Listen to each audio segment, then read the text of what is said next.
Hi friends, welcome back to my cooking blog. Today special ಏನು ಅಂದರೆ chicken ಸಾರನ್ನ ಈಸಿಯಾಗಿ ಹೇಗೆ ಮಾಡೋದಂತ ನಿಮಗೆ ತೋರಿಸ್ಕೊಡ್ತೀನಿ. ಇದು ಬ್ಯಾಚುಲರಿಗೋಸ್ಕರ ಅಂತಲೇ ಮಾಡ್ತಿರೋದು, ಮಸಾಲೆ ರುಬ್ದೇ ಮಾಡುವಂಥ ಚಿಕನ್ ಸಾಂಬಾರು. ಬನ್ನಿ ಫ್ರೆಂಡ್ಸ್, ಹೇಗೆ ಮಾಡೋದಂತ ನಿಮಗೆ ತೋರಿಸ್ಕೊಡ್ತೀನಿ.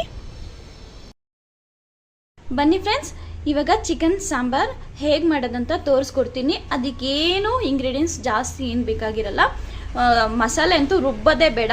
ಬನ್ನಿ ಫ್ರೆಂಡ್ಸ್, ಹೇಗೆ ಮಾಡೋದಂತ ತೋರಿಸ್ತಿದ್ದೀನಿ. ಮೊದಲು ಒಂದು ಬೌಲ್ಗೆ ಅರ್ಧ ಟೇಬಲ್ ಸ್ಪೂನಷ್ಟು ಗರಂ ಮಸಾಲ, 1 ಟೇಬಲ್ ಸ್ಪೂನಷ್ಟು ಧನಿಯಾ ಪುಡಿ, ಅರ್ಧ ಟೇಬಲ್ ಸ್ಪೂನಷ್ಟು ಅರಿಶಿನ ಪುಡಿ, 2 ಟೇಬಲ್ ಸ್ಪೂನಷ್ಟು ಖಾರದ ಪುಡಿ,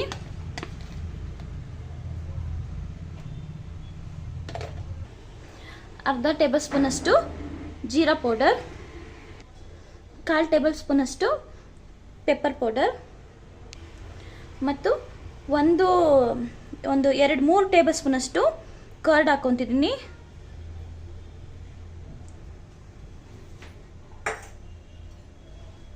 ಇದನ್ನ ಚೆನ್ನಾಗಿ ಕಲಿಸ್ಕೊಬೇಕಾಗತ್ತೆ ಫ್ರೆಂಡ್ಸ್.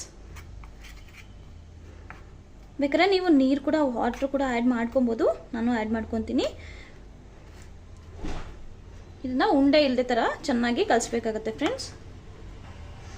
ಸ್ವಲ್ಪ ನೀರನ್ನ ನಾನು ಆ್ಯಡ್ ಮಾಡ್ಕೊತಾ ಇದ್ದೀನಿ. ಜಾಸ್ತಿ ನೀರು ಹಾಕಬಾರ್ದು, ಗಟ್ಟಿಯಾಗೆ ಕಲಿಸ್ಕೊಳ್ಳೋಣ. ಉಂಡೆ ಥರ ಎಲ್ಲ ಕಲಿಸ್ಕೊಬಾರ್ದು. ಫುಲ್ಲು ಪೇಸ್ಟನ್ನ ನೈಸಾಗಿ ಕಲಿಸೋಣ.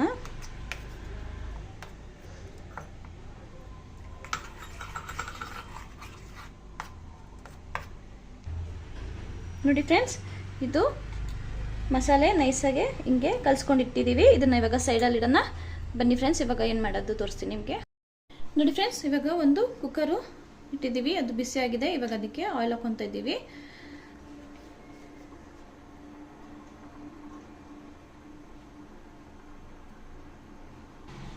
ಇವಾಗ ಇದಕ್ಕೇನೆ 1 ಟೇಬಲ್ ಸ್ಪೂನ್ ಅಷ್ಟು ನಾನು ತುಪ್ಪ ಹಾಕ್ಕೊತಾ ಇದ್ದೀನಿ.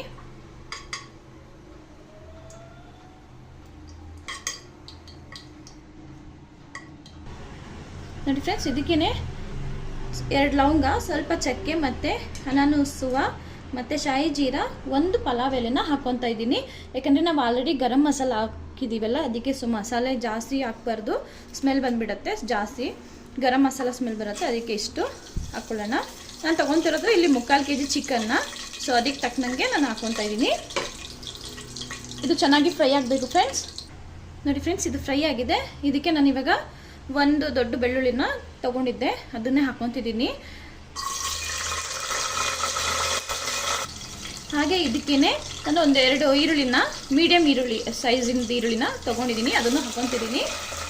ಏನಿದು ಹಂಗಂಗೆ ಹಾಕ್ತಾ ಇದ್ದಾರೆ ಅಂತ ಇಲ್ಲ ಫ್ರೆಂಡ್ಸ್, ಸೂಪರಾಗಿ ಬರುತ್ತೆ, ತುಂಬ ಟೇಸ್ಟಿಯಾಗೂ ಬರುತ್ತೆ. ನಾವು ಇವಾಗ ತೆಂಗಿನಕಾಯಿ ರುಬ್ಬಿ ಮಾಡ್ತೀವಲ್ಲ, ಅದಕ್ಕಿಂತ ಇನ್ನೂ ಸೂಪರ್ ಟೇಸ್ಟಾಗಿ ಬರುತ್ತೆ. ಇದು ಬ್ಯಾಚುಲರಿಗಂತೂ ತುಂಬ ಒಳ್ಳೆಯದು. ಅಂದರೆ ತುಂಬ ಮಿಕ್ಸಿ ಇರಲ್ಲ, ಅದಿರಲ್ಲ, ಇದಿರಲ್ಲ ಅಂತ ಏನೂ ಇರಲ್ಲ.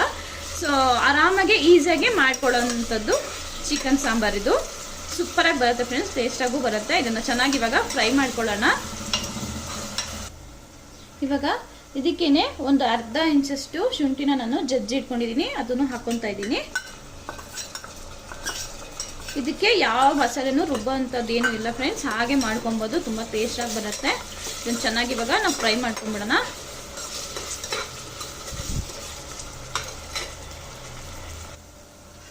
ನೋಡಿ ಫ್ರೆಂಡ್ಸ್, ಇವಾಗ ನಾನು ಇದು 2 ಟೊಮೊಟೊ, ಚಿಕ್ಕ ಟೊಮೊಟೊನ ನಾನು ಆಲ್ರೆಡಿ ಕಟ್ ಮಾಡಿ ಇಟ್ಕೊಂಡಿದ್ದೀನಿ, ಅದನ್ನು ಆ್ಯಡ್ ಮಾಡ್ಕೊತೀನಿ ಇದಕ್ಕೆ.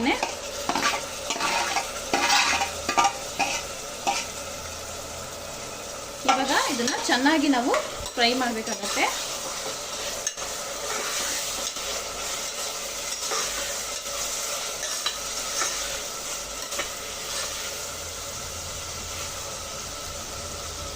ಎಣ್ಣೆಯಲ್ಲೇ ಒಂದು 5 ನಿಮಿಷ ಫ್ರೈ ಮಾಡ್ಕೊಳ್ಳೋಣ ಫ್ರೆಂಡ್ಸ್ ಚೆನ್ನಾಗಿ.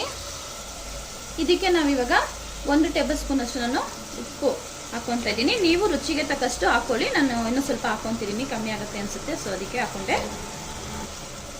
ಇವಾಗ ನಾವು ಸಾಲ್ಟ್ ಹಾಕಿದ ಮೇಲೆ ಚೆನ್ನಾಗಿ ಇದು ಟೊಮೊಟೊ ಈರುಳ್ಳಿ ಎಲ್ಲ ಸಾಫ್ಟ್ ಆಗಿಬಿಡುತ್ತೆ ಫ್ರೆಂಡ್ಸ್, ತುಂಬ ಸೂಪರಾಗಿ ಆಗುತ್ತೆ.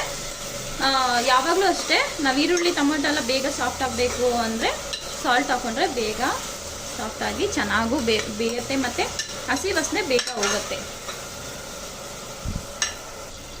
ನೋಡಿ ಫ್ರೆಂಡ್ಸ್, ಇವಾಗ ನಾವು ಆವಾಗಲೇ ಮಸಾಲೆ ಮಾಡ್ಕೊಂಡಿದ್ದೀವಲ್ಲ ಅದನ್ನು ಆ್ಯಡ್ ಮಾಡ್ಕೊತಾ ಇದ್ದೀನಿ. ಇದು ಒಂದು 5 ನಿಮಿಷ ಮಸಾಲೆ ಫ್ರೈ ಆಗಲಿ. ಯಾವುದೇ ನಾವು ಅಡುಗೆ ಮಾಡಬೇಕಾದ್ರೆ ಮಸಾಲೆ ಎಲ್ಲದರೊಳಗೂ ನಾವು ಫ್ರೈ ಮಾಡಿದರೆ ತುಂಬ ಟೇಸ್ಟಾಗಿ ಬರುತ್ತೆ ಫ್ರೆಂಡ್ಸ್. ಇವಾಗ ಇದನ್ನು 5 ನಿಮಿಷ ಹೀಗೆ ಫ್ರೈ ಮಾಡೋಣ.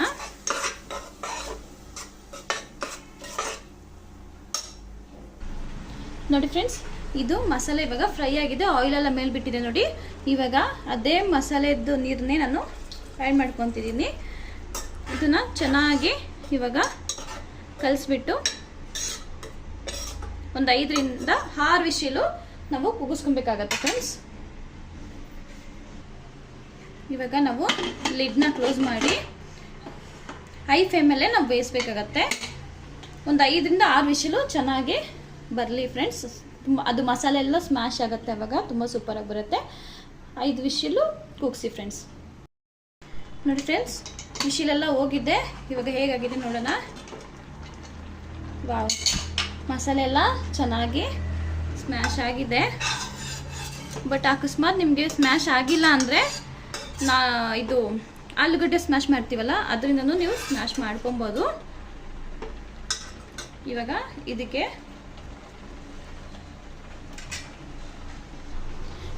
ಇದಕ್ಕೇನೆ ನಾನು 3/4 kg ಚಿಕನನ್ನು ಆ್ಯಡ್ ಮಾಡ್ಕೊತಾ ಇದ್ದೀನಿ.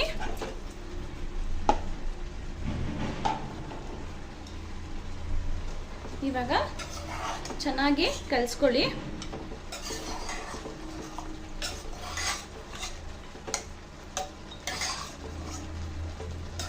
ನೋಡಿ ಫ್ರೆಂಡ್ಸ್, ಗಟ್ಟಿ ಬೇಕು ಅಂದರೆ ಗಟ್ಟಿಯಾಗೇ ಮಾಡ್ಕೊಳ್ಳಿ.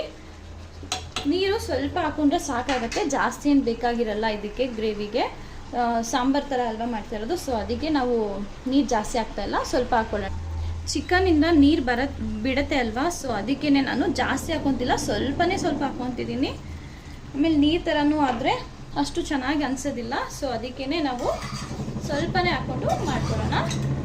ಇವಾಗ ಇದನ್ನು ಒಂದು 3 ವಿಶಿಲು ಕೂಗಿಸ್ಕೊಂಡ್ಬಂದ್ಬಿಡೋಣ friends.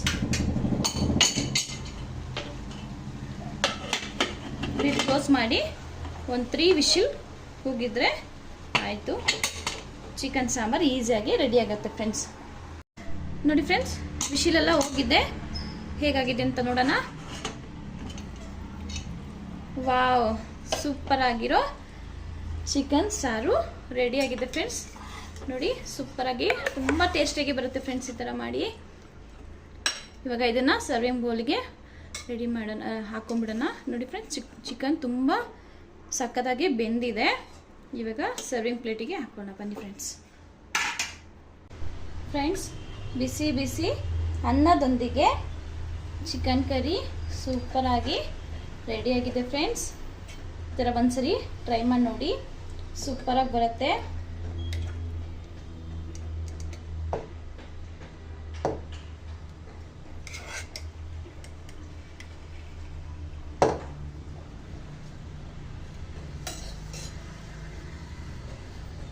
Friends, chicken curry, chicken sambar ಈಸಿಯಾಗಿ ಹೇಗೆ ಮಾಡೋದಂತ ನಿಮಗೆ ತೋರಿಸ್ಕೊಟ್ಟಿದ್ದೀನಲ್ಲ, ಈ ಥರ ಒಂದ್ಸರಿ ಟ್ರೈ ಮಾಡಿ ನೋಡಿ ಫ್ರೆಂಡ್ಸ್. ವಿಡಿಯೋ ಇಷ್ಟ ಆಯಿತು ಅಂದರೆ ಲೈಕ್ ಮಾಡಿ, ಶೇರ್ ಮಾಡಿ, ಕಮೆಂಟ್ ಮಾಡಿ ಫ್ರೆಂಡ್ಸ್. Thank you friends.